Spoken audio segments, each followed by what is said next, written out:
Hey YouTube, it's your boy DK. In this guide, I will be laying out some tips on how to kill the Weaver boss.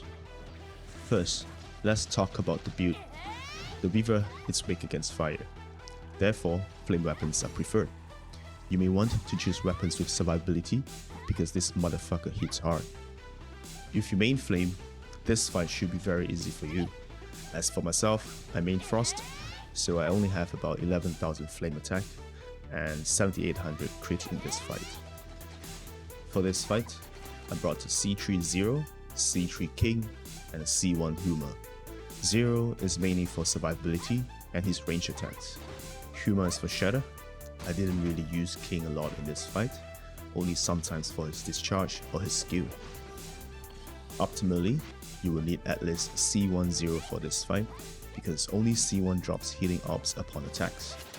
C3 reduces Zero's skill cooldown by half and restores HP while his shield is active.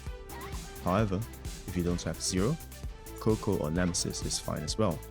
You just have to be more careful and time your heals.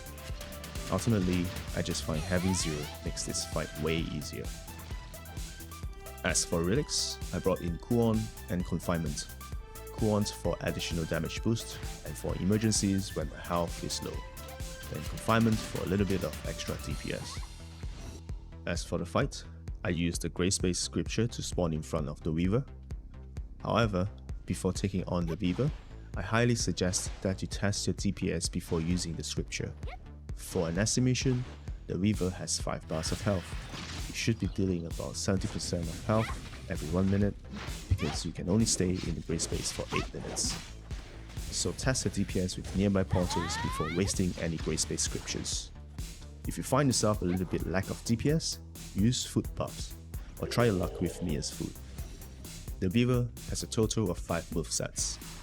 The first one is, let's just call it Make It Rain. The Weaver prays to God and rains 4 projectiles on you.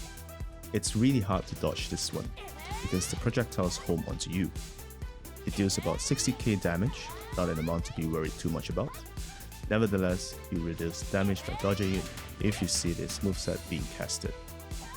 The next one is Kamehameha. This one is easy to dodge. Just run to his face or dodge to either left or right because the turning speed of this moveset is slow. The third moveset, I call this the Beach Slap. It has an AoE range of 6 meters to about 8 meters.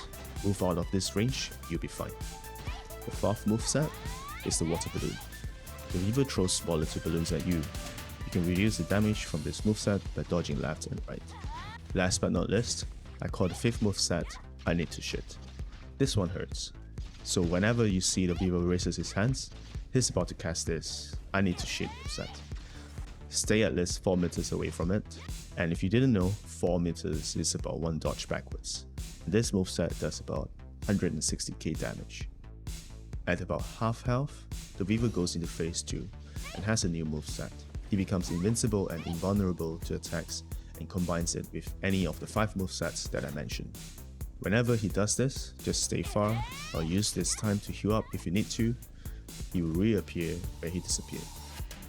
So, the entire fight is pretty straightforward. I focus on using Zero just to stay healthy, maintaining DPS while also collecting healing orbs. I normally save Zero skill for moments when I'm low in health.